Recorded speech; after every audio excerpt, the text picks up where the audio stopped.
I was so stressed. We had maxed out our last credit card. What changed within your marriage when you guys started communicating, actually talking about money? I think there's so much hope between us, and we talk more about our future. Radio talk show host and career expert Ken Coleman. If I'm around the right people and I'm in the right places, then opportunity will come to me. Hey everyone, welcome to this episode of The Rachel Cruze Show. I'm so glad that you're listening. And this episode, we are going to talk about change. Change is very important in order to get where you want to go, but change is uncomfortable. We are all comfortable with what's familiar, but in order for you to have a better life, sometimes you have to embrace change.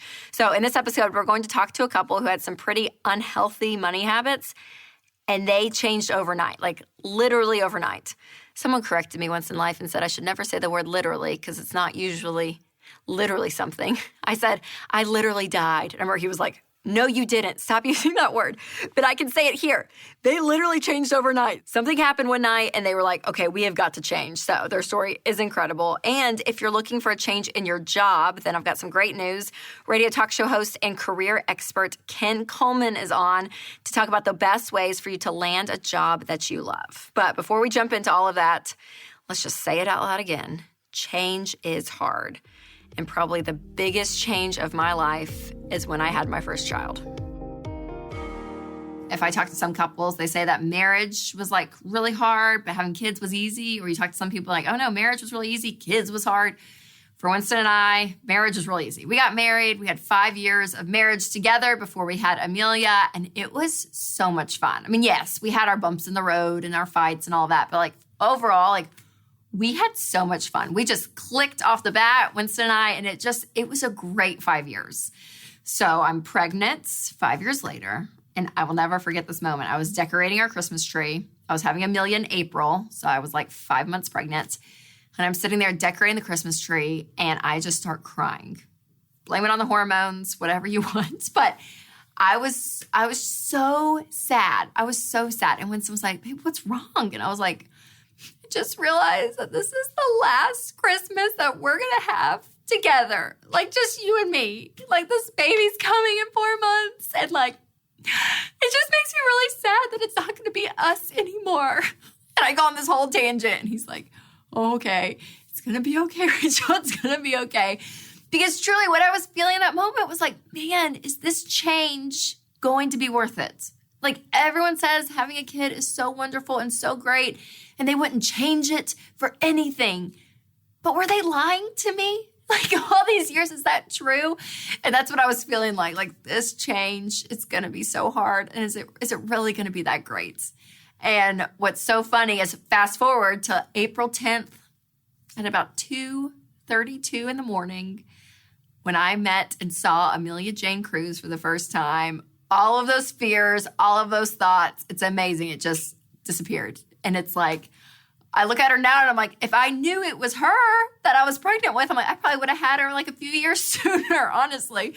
But the truth is change, it can be scary, it can be hard. But if the change is for the better, you guys, it is worth it. But it is up to you. You have to realize this. Now, people change at different paces. Some of you change quickly. You're just like overnight, you figure out something. So you read a keto diet on the internet, you're like, oh, I want to be keto. And you're just keto for the rest of your life. I mean, like some people, they can just change quickly. Some people, it takes some time. You have to internalize it. You have to research it. Maybe you change a little bit the next day to the next. It's a progress. But whichever type you are, if you don't like where you are right now with your money specifically, because that's what the Rachel Cruze Show is all about, is your life and your money, then you're going to have to do something different. You're going to have to change. So if you want to see change in your life, if you want to see change in your bank account, in your career, in your relationships, you're going to have to do some work. And it can be really hard, okay? Again, change is hard. It is not comfortable. The sad thing is only 8% of people who set New Year's resolutions actually succeed, 8%. So we all see that sticking to a goal, it can be hard, but what you have to realize is you have to set yourself up for a quick win. If you want to change your money situation, we always tell people to start with baby step 1. We have 7 baby steps. If you're unfamiliar with them, click the link in the show notes.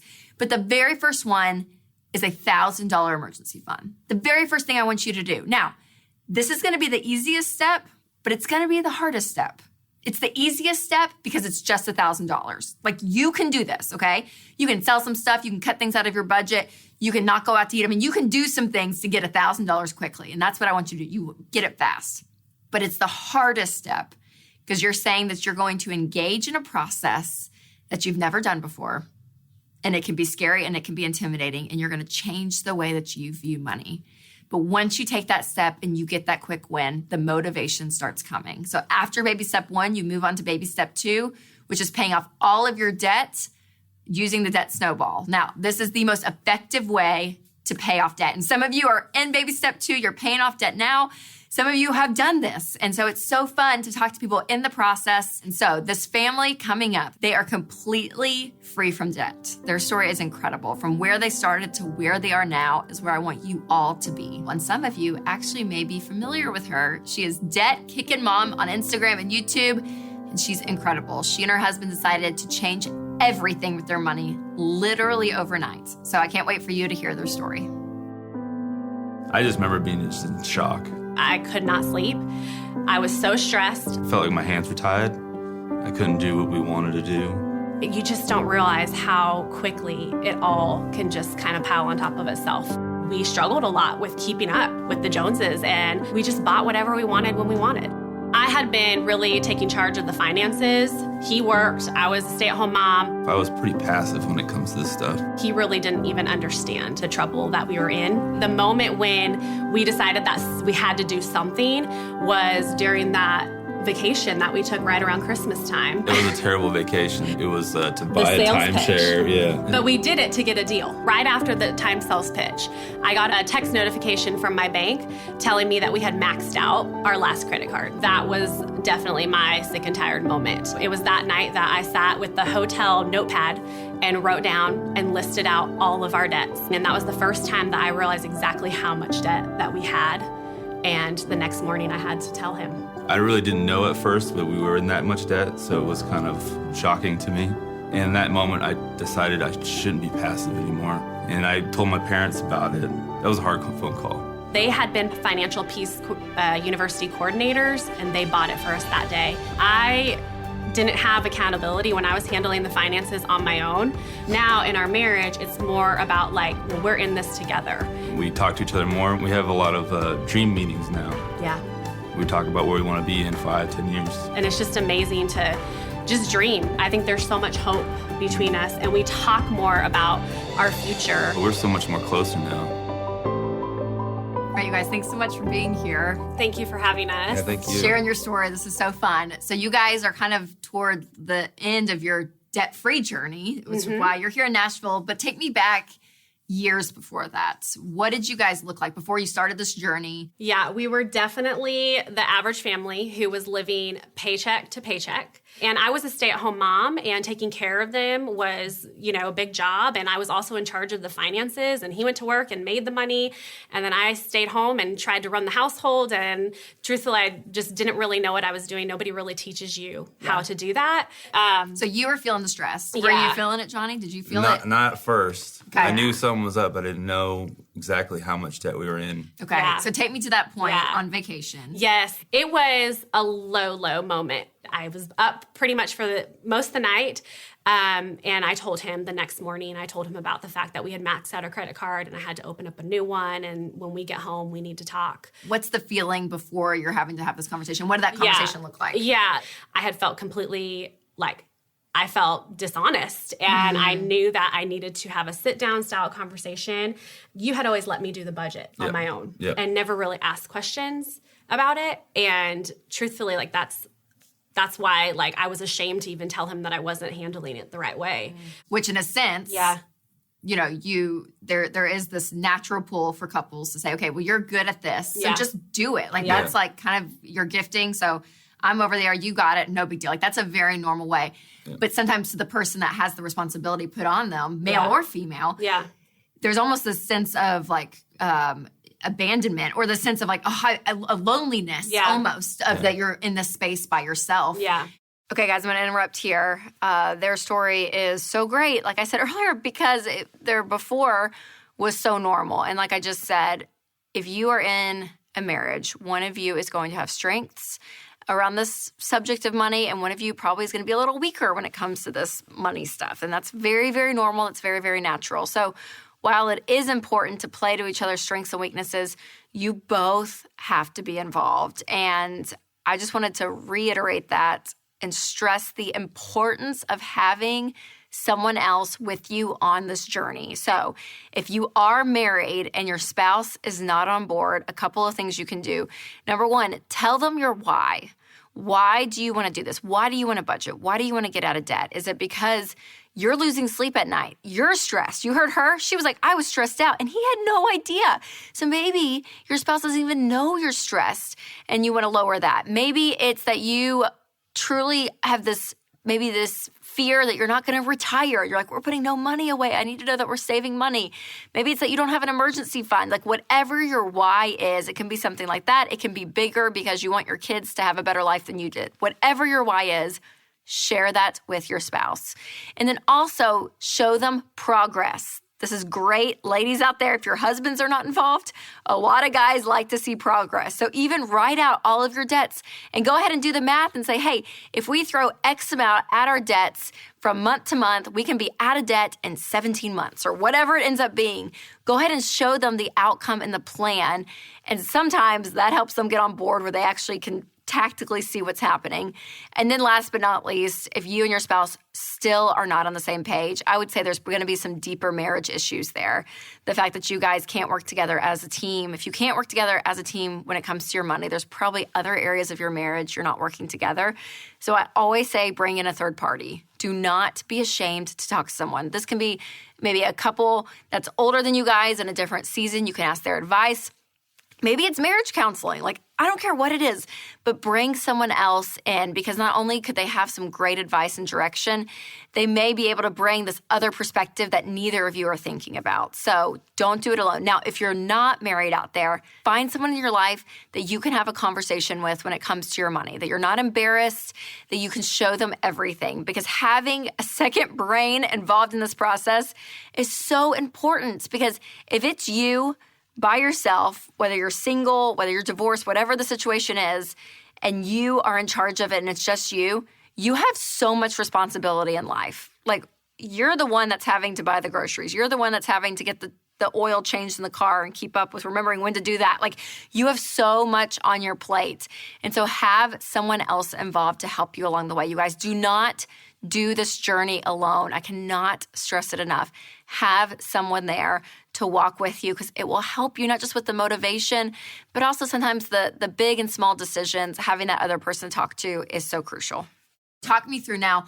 What did it look like? What changed within your marriage when you guys started communicating, actually talking about money? Yeah. We're on the same page where, I'm learning how she thinks, and then she's learning how I think, and what I want to do and what she wants to do. It's another way of engaging with my wife. Yeah. So we have regular meetings about what's going on with the budget, and we have date nights where we have dream meetings where we're going to be in about 5 years, 10 years. So there's a lot of guys out there, because your dynamic is very normal, where a lot of the times it is the woman we see that's taking, control of the money and all of that. Even surveying my audience, 83% of women said that they do the budget alone. What would you say to a husband out there who just thinks, well, my wife has it taken care of?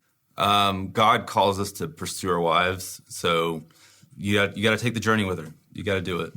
Yes, so good. Yeah. So you guys have been on this journey. How long did it take you to pay off this debt? It took us 3 years. Okay. Exactly 3 years. For $77,000. Mostly on one income. Yeah. Which is just, that's incredible, you all. I mean, seriously. So someone sitting out there that has maybe $60,000 or whatever the amount is, what were things that you guys did along the way that really, really helped accelerate it or just kept that marathon going? So I realized that as a stay-at-home mom and being in charge of the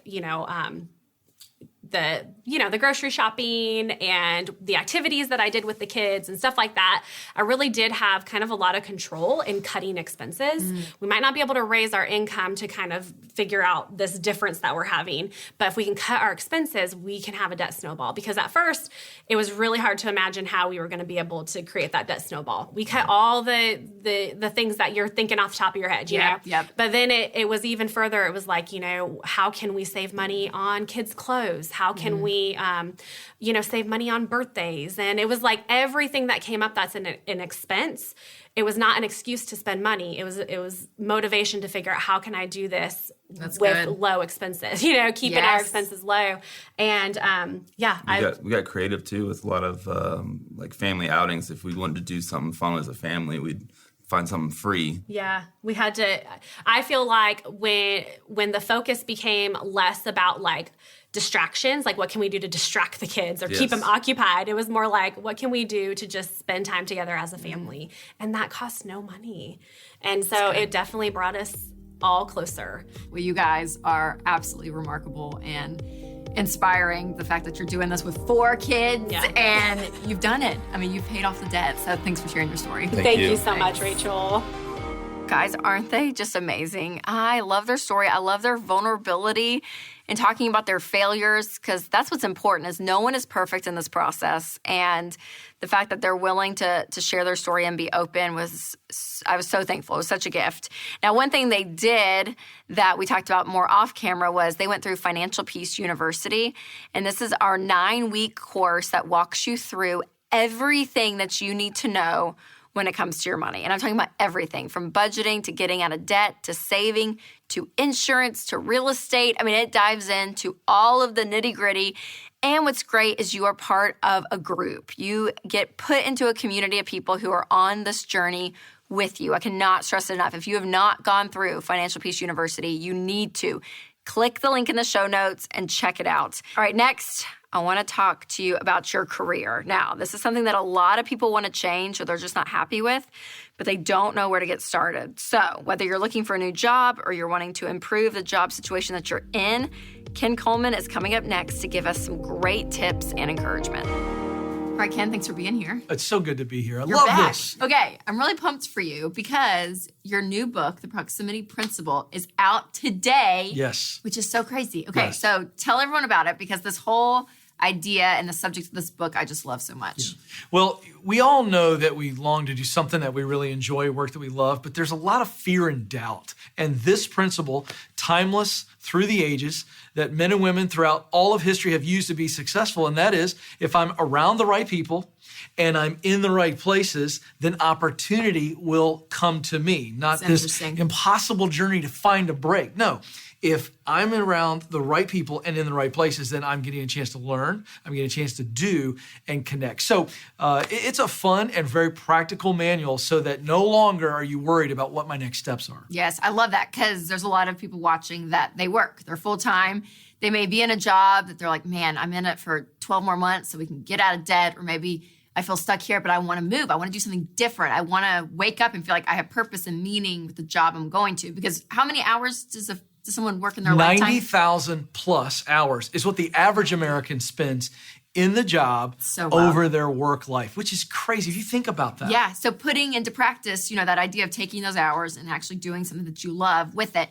And then the whole idea, I love this, because at the end of the day, people are That's what right. bring you along. So do you find that that's true? That's absolutely true. We know now that the average college grad is coming out of school and they're overqualified because of the degree. And we think, well, Interesting. go to school, Junior, go to school, Susie. And when you come out with a degree, life is just going to present itself, and it's not true. And so the act of getting around people that are doing what I want to do or in places where it is happening gives me confirmation. Okay, so Ken, give me an example of someone that's using the proximity principle really well. Yeah, I'll tell you about a lady that called in the show just the other day, and she had a good sense that she wanted to use her top talents of creativity, and she was a planner by nature. And so I began to ask her questions, and she had interest in both interior decorating and event planning. So she wasn't quite sure, and she's getting locked up. Fear, doubt, how do I confirm? I told her, hey, I want you to find somebody through a friend of a friend of a friend, whatever, who is actually running an interior design business. So take that lady or person, whoever it is, to coffee, tea, lunch, and show up ready to learn. Now, that's a person. The other place that I told her she needs to get to is, hey, go start hanging out at local event planner meetings or conventions, whatever. Go to some of these things. Go online. Proximity can happen on YouTube and on a blog. Who are some successful event planners, whether again, locally, online? Get where that is happening in getting information. you're going to get clarity. Clarity leads to confidence. Oh, this is more of what I want to do. I want to go over here with event planning. I don't want to do interior decorating. And so all of a sudden, you have confidence, but you've made a connection. And that person is going to say, hey, let me tell you a couple other people you need to know and be around. That's how you use the proximity principle that leads you down the path. And before you know it, opportunity finds you and you're doing work that you love. Yes. And it's amazing how many times we've done like a TV show or something and I'm talking to even just an intern and they're running coffee and like, what do you want to do? They're like, I want to be an anchor. And like, I'm sick in here. Great example. They're in the right place. And by being in the place where what I want to do is happening broadcasting, now they're meeting producers, they're meeting anchors. And it's crazy because I'm like, you come back 5 years later and they've moved up to be maybe a producer. And then a lot of the anchors you hear were produced, like you just see it. I'm like, gosh, that's so smart versus going to school and then be like, well, I guess I just didn't get that great first job. So I'm going to have to go do something else. So my last question is this a reality? This idea, if you are maybe 40 years old, you have 2 kids, you're working a different career, but you've always wanted to be in X career. Is this still possible for someone? It's absolutely possible. What you think is this unbelievable, hit the rewind button and go this crazy journey backwards is not the case. For me, I was 32 years old, so I'm not just writing about this. I did this, and I started with a broadcasting class, 6 weeks, with a bunch of young guys who all thought I was an instructor for the first 3 weeks and called me sir. You're so old. That's exactly right. Mr. Coleman. That's right. Well, at 32 to a 20-year-old, you are. Yes. But here's the deal. That's the beginning for me because I learned the fundamentals and I was able to learn, do, and connect. And that very first broadcasting school led to so many opportunities for me. Now, it took me 7 years. So I'm not selling microwaves, Rachel. I'm selling crock pots. But if you practice the proximity principle, opportunity will find you and you can get where you want to be. That's so great, Ken. Okay, guys, the proximity principle. Make sure to check it out by Ken Coleman. Get it at kencoleman.com, wherever books are sold, and people can find you where else? Well, Ken Coleman Show on Instagram, Ken Coleman Show Facebook, and we have a YouTube channel as well. So great places to connect with us. And we have a lot of free resources beyond the book at kencoleman.com. And podcasts. Yes. Of course, we do podcast the show. It's a daily radio show, SiriusXM. Thank you. There you go. And so we have that, and that's every day on channel 121. And we lead into the Dave Ramsey Show, as a matter of fact. And then we podcast that show daily. So thanks for having me. Everywhere, Ken. I love it. Guys, go check it out. It's a great book. I'm so glad Ken came on and shared his great advice. So good. Now, if you want to start reading the Proximity Principle, the first chapter for free, make sure to click the link in the show notes. Thanks again to Angela and Johnny for coming on and sharing their story, and Ken for his advice.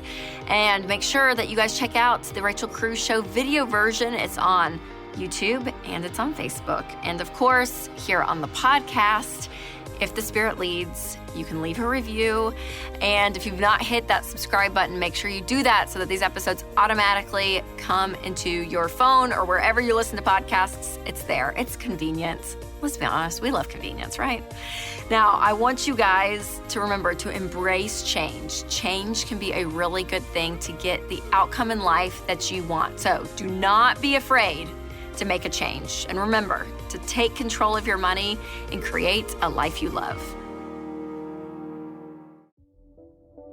So if you guys enjoyed this podcast, we have more from the Ramsey Network for you to check out, like Christy Wright's Business Boutique podcast. Hey, I'm Christy Wright, and I help women all over the country take their ideas and passions and hobbies and turn them into profitable businesses. If you have an idea in your head or a dream in your heart, and you've ever wondered if you could make money doing it, I'm here to help. Join us on the Business Boutique podcast, where we are equipping women to make money doing what they love. To hear full episodes, just search Business Boutique or wherever you listen to podcasts, or go to businessboutique.com.